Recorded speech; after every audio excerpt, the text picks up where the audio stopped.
Hi guys, samahan niyo ako sa ating topic today na how to sell. Before anything else, gusto ko muna magpakilala. Ako po si Eds Villalobos, uh, endorser of LSMC YouTube channel and former trade marketing sa isang pharmaceutical. Ayan. Start na tayo guys sa ating topic na how to sell a product. Okay, dahil dati akong trade marketing and naging medical representative ng mga pharmaceutical product and medical supplies, so share ko lang sa inyo based sa mga experience ko sa aking pagiging trade marketing. Okay guys, syempre how to sell. Syempre, unang-una, ah, ang first step dyan, alamin mo muna kung ano yung product na ibebenta mo.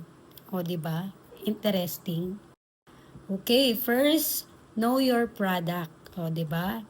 Okay, understand mo muna kung ano yung ibebenta mo. For example, yung features niya, yung benefits, and syempre yung ating, yung kanyang unique value ng preposition. Kasi guys, di ba, minsan pare-pareho na kayo ng product. For example, yung food, pare-pareho na kayo ng food. Okay? Yung iba naman, drinks, pare-pareho na kayo ng drinks. Pero syempre, para maging angat ka sa iba, dapat hanapin mo kung ano yung benefits ng binibenta mo. At syempre, yung features niya na wala sa iba. So guys tandaan nyo guys na sa market, lagi kayong pare-pareho ng product. Pero, nagkakaroon lang ng pagkakaiba doon sa value na nilalagay mo doon sa product mo. Okay? Yun ang iisipin mo lagi. Ano yung magiging difference mo doon sa iba? Yung unique value o preposition ng iyong product. Okay? Kami, nung nasa pharma ako, pare-pareho kaming mga antibiotics. Pero, bago kami lumabas sa area, sa market, ay meron kaming tinatawag na mga unique features ng aming binibenta na antibiotic. Ano yung kakaiba sa amin na wala sa kalaban namin? Lagi namin, syempre, tinitignan yung aming uniqueness, kung ano yung mga wala sa kalaban na kami lang ang meron. Okay? Second, syempre, identify your target audience. Alam mo guys, dati nung nasa year 2026 to 2018, yan yung aking pagiging trade marketing. Nung time na yun kasi wala pa mga online gaano. Hindi pa siya ini-e-commerce yung product. Talagang legwork talaga kami. Pumupunta kami sa mga target audience namin like yung mga pharmaceutical or sa mga independent drugstore. Unlike today, ngayon na kailangan mo siyang i-upload yung ads mo sa internet, sa mga platform, internet, yung mga social media platform, na mas marami ngayon na nandun nakatutok. Kaya mas mabilis na ngayon magbenta ng product. Unlike before na talagang kailangan mo siyang puntahan at i-present yung inyong product ng face-to-face. Ngayon, pwede na kahit e-commerce lang. Siyempre, alamin mo yung target audience mo, kung ano yung product mo. Siyempre yung product mo is kunyari pangbata siya, so lahat ng mga target mo ay mga mami. Kung ang target mo naman ay food supplement, siyempre ang target mo yung may mga gustong magpa-healthy, siyempre yung may mga medyo may karamdaman na gustong magkaroon ng nutrients sa katawan, ganyan. Tapos, guys, kung beauty product, syempre doon sa mahilig magpa-beauty. So, depende yan. May age limit din yan kung saan mo isi-set yung iyong target audience. So, para mas effective siya. Okay? Ayun yung how to sell.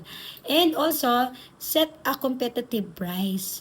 Yung price mo dapat ay hindi siya mataas, hindi rin mababa. So, depende sa'yo. Kung may sarili kang brand, ikaw ang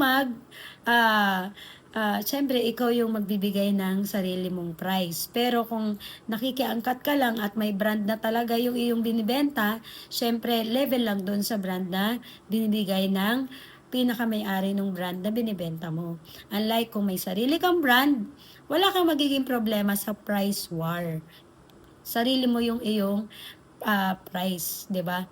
And also, idagdag ko na lang yung pang-apat na yan, paano magbenta. Siyempre, mag-aano ka muna, i-set mo muna yung sarili mo na actually, sa amin dati, nung ako'y trade marketing, meron kaming salesmanship na pinag-aaralan.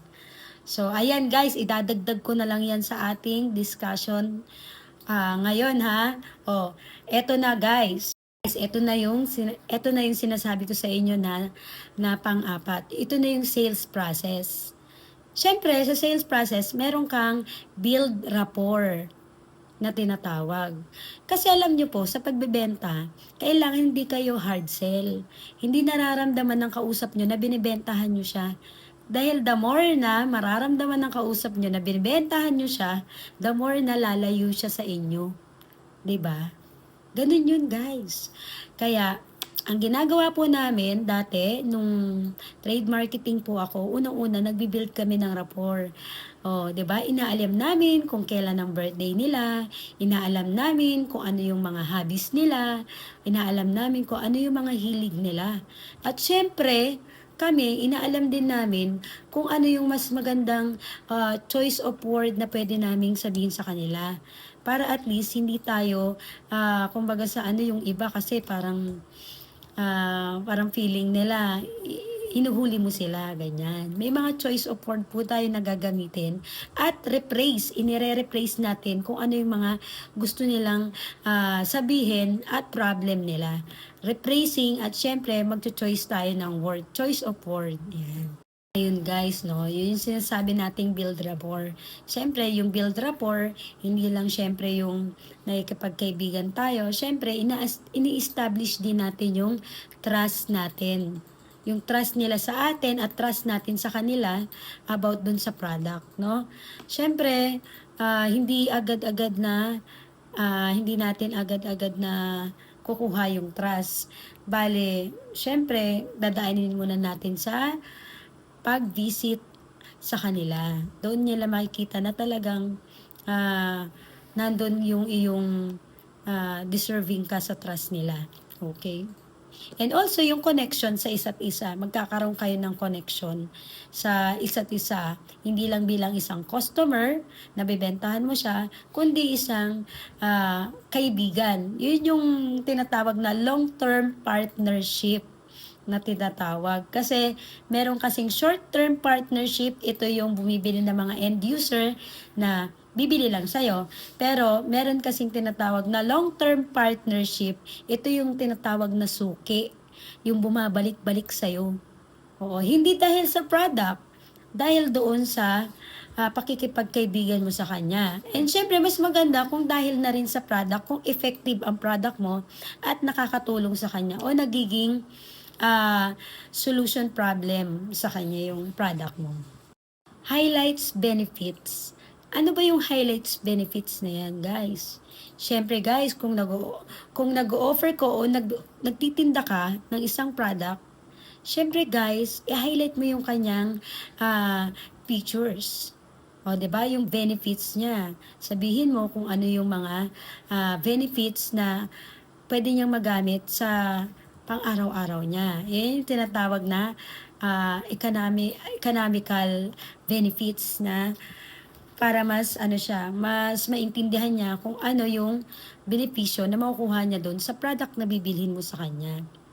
And also, para ma-improve yung kanyang pang-araw-araw na gawain. Or, syempre, for example, food supplement, dati, lagi siyang tinatamad. So, nung uminom siya ng food supplement, hindi na siya nakakaramdam ng parang tinatamad kasi mas lalong nagbibigay sa kanya ng energy, nakaka-boost siya ng energy. So, yung mga ganon, example, di ba? Demonstrate values. So, papakita mo sa kanila kung ano yung kagandahan ng product mo, kung ano yung dinadagdag niyang value sa kanila. And syempre, paano mo yun gagawin? Cite example. For example, yan na. For example, si friend A bumili ng isang product na ino-offer mo. So ngayon, si friend A, dahil bumili siya ng product na ino-offer mo, sasabihin mo sa kanya kung ano yung nagbago sa kanya. For example, naging mas mabilis siyang pumayat, or mas pumuti siya, or nawala yung kanyang itim sa kilikili. Example lang naman yan, guys, pag sa beauty products. So, magsasite ka ng example na isi-certify mo na talagang yung product mo ay maganda, mabisa, nakakatulong sa pang-araw-araw, at syempre, nai-improve yung daily life, mga daily life na gawain nila, di ba? Cite example. Yun yung sinasabi na demonstrate values. O, di ba, guys? Okay. Ito, pinakamahalaga sa sales, address objection. Sino na ba nagkakaroon dito ng parang nire-reject ka? Madalas yan sa sales. Nakakaramdam tayo ng rejection. Hindi yan maaalis. Ma-share ko lang, guys, nung bago akong trade marketing or medical representative, madalas akong nare-reject. Kahit nung networking ako, nare-reject din ako. Madalas yan, guys. Pero hindi nyo ba alam, the more na nare-reject ka, the more na mas lalo kang tumatatag. Diba? Ayan, guys. May mga customer kasi, guys, na nag-object sila. Or minsan naman, nagda-doubt sila sa product mo. Lalo na kung ang product mo ay kilala na or parehas ng product na ino-offer ng iba. 'Di ba? Kasi sasabihin nila, alam ko na yan, nagkakagamit na ako niyan, parang wala naman, pare-parehos lang yan.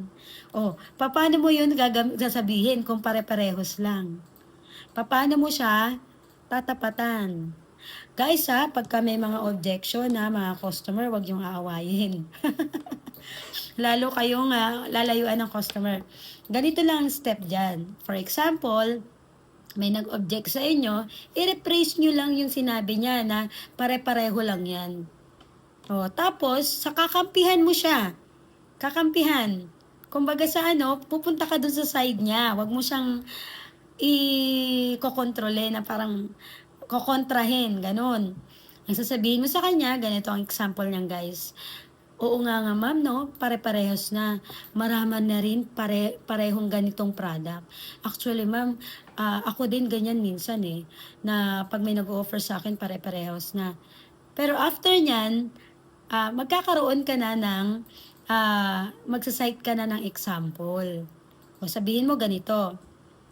Pero ma'am, hindi Nung ginamit ko ito, kasi dapat ikaw talaga yung first na testimony ng product mo para alam mo kung paano siya i-explain, 'di ba?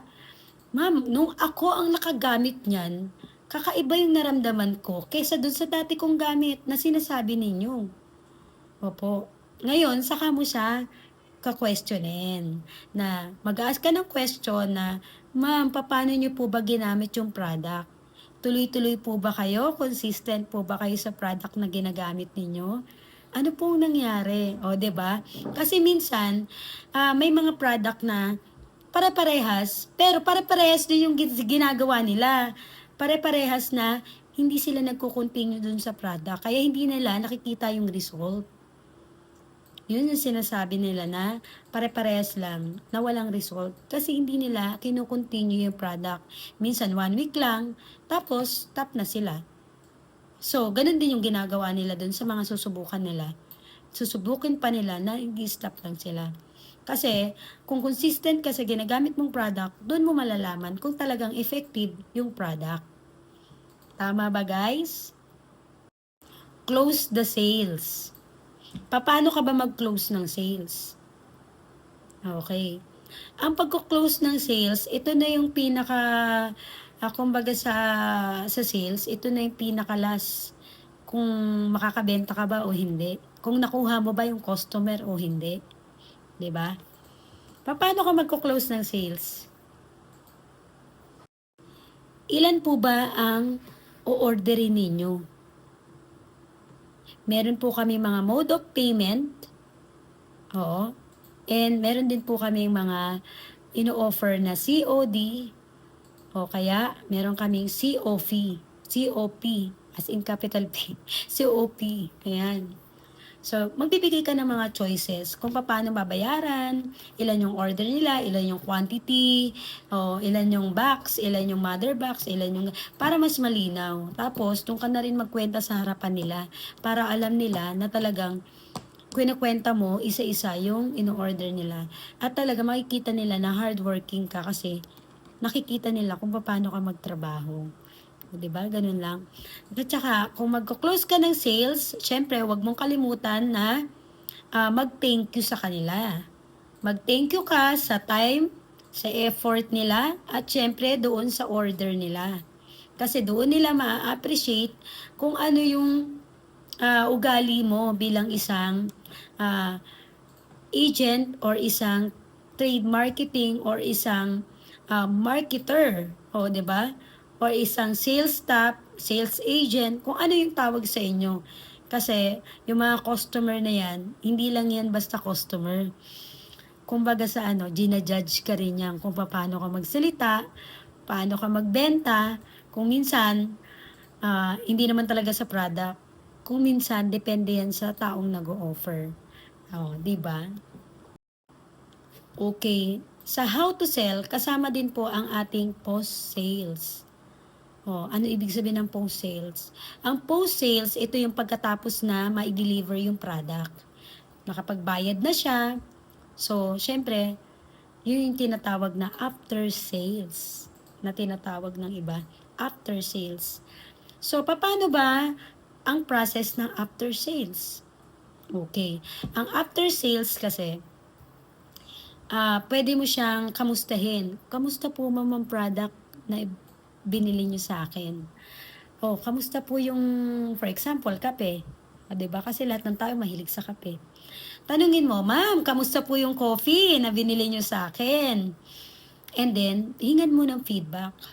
Doon sa feedback na yon, pwede mo na rin yun gawing testimony sa susunod mong mga prospect, o 'di ba? Capital P. Prospect, o 'di ba? Kasi yung panghingi ng feedback, panghihingi ng after sales, yan yung after sales ng customer. Yan kasi yung tinatawag na may care. Meron kang care doon sa tao na inoperan mo. Hindi lang basta binentahan mo siya. So, kinakamusta mo rin siya. Ito, nabibuild ka na rin ng rapport sa kanya. Ibig sabihin nun, ha? Tanungin mo na rin siya kung satisfied pa siya doon sa binili mo. Kasi baka mamaya, hindi pala siya satisfied. Tapos hindi niya na lang sa'yo sinabi. Instead, nabibili pa siya o magre-repeat order siya sa'yo dahil hindi siya satisfied at meron siyang maling nagawa doon sa product na mali yung kanyang kung paano yung procedure na ginawa niya doon sa product. Baka mamaya, mali lang yung procedure niya or something na hindi maganda doon sa regarding dun sa pagtitake niya ng product. Baka mamaya, yung product na yun is food supplement, tinake niya kasabay ng pagkain, kaya hindi nagkaroon ng epekto sa kanya. 'Di ba? Sa mga food supplement kasi guys, dapat siya, iti-take mo siya 30 minutes before and after meals para hindi nagbabind doon sa kinakain mo, sa food. Hindi siya magbabind para mas effective siya. Ganon. O ayan meron ka ng meron kang ano dyan, binigyan kita ng tip kung paano inumin ng food supplement. Okay guys, offer din ng support. Mag-offer ka ng support. For example, may binili sa yung product na medyo nahihirapan siya. Kung, for example, yung item na yun, hindi niya kayang gamitin or something na kunyari, isa siyang gadget or isa siyang nahihirapan siya kung paano siya gamitin. For example, sa beauty products, nung tinry niya yon medyo mahapde, medyo kasi yun pala, pinagsabay-sabay niya, hindi niya muna binigyan ng konting time para i-apply yung iba naman. So, kasi may may step by step yan, 'di ba? Sa mga beauty products and meron din siyang kailangan may maglalaan ka rin ng konting lead time para sa susunod. Kasi minsan guys, sa procedure, minsan hindi nila alam yung procedure ng product. Kaya minsan hindi maganda yung effect sa kanila. Yung paggamit na yan. So, mag-offer ka rin ng support para sa kanilang after sales na yan. And also gather feedback. Para mas effective yung sales mo, gagather ka ng feedback about dun sa mga bumili sa'yo na ano yung experience nila about sa product. And ano yung magandang experience and ano yung hindi magandang experience. Kailangan mo rin tanungin sa kanila kung ano yung hindi magandang experience nila sa product. Kasi isa yun sa makakatulong para ma-improve pa ang iyong product. Tama ba guys? So, alam nyo guys, merong mga sinasabing mga negative na wag nyo siyang i-take as parang objection or negative feedback. Also, dapat siguro encourage nyo rin yung sarili nyo na open kayo sa mga criticism ng ibang tao about sa product nyo. Kasi, isa yun sa nakakatulong, nakakapag-ambag para at least mas lalo nyo pang pagbutihan at makapag-provide kayo ng mas magandang product. 'Di ba guys? Kasi kung puro goods lang ang tatanggapin nyo sa customer ninyo, mas lalo masakit. Hindi ka masasanay sa sakit, 'di ba? Kailangan ma-immune ka. Dun sa pag-immune na 'yon, dapat mag-ano ka ng learnings. Alamin mo yung learnings mo doon. O, 'di ba? Mag-gain ka ng learnings about dun sa negative feedback na 'yan. Ayan guys ha. Okay guys, na-complete na po natin yung how to sell. So, ayan guys, sana may natutunan kayo about dun sa ating binigyan na how to sell na topic for tonight, for today. Tonight kasi gabi ko siya sinut. So, guys, ayan, makakatulong po yan kung kayo po ay magpuput up ng business or isa kayong ahente or isa kayong nasa marketing. Share natin yung ating kaalaman para guys, mas lalong maintindihan nyo yung step by step. Or yung iba naman, baka mayroon kayong question, meron kayong reaction, or meron kayong maidagdag na hindi ko nabanggit, pwede nyo i-comment. Pwede nyo i-comment kung ano pa yung gusto nyong susunod na natin na topic. Kasi guys, nandito tayo para mag-share ng ating mga experience sa ating pagiging trade marketing or pagiging medical representative, and also sa pagiging negosyante rin natin guys. And also sa ating pagiging endorser ng YouTube channel, also mag-subscribe kayo kay Mr. LSMC or LSMC YouTube channel. Ayan guys nasa na yan guys, nasa 321,000 subscribers. Kung gusto nyo ma-relax, makinig kayo sa mga song ni Mr. LSMC. Bye guys! Thank you so much!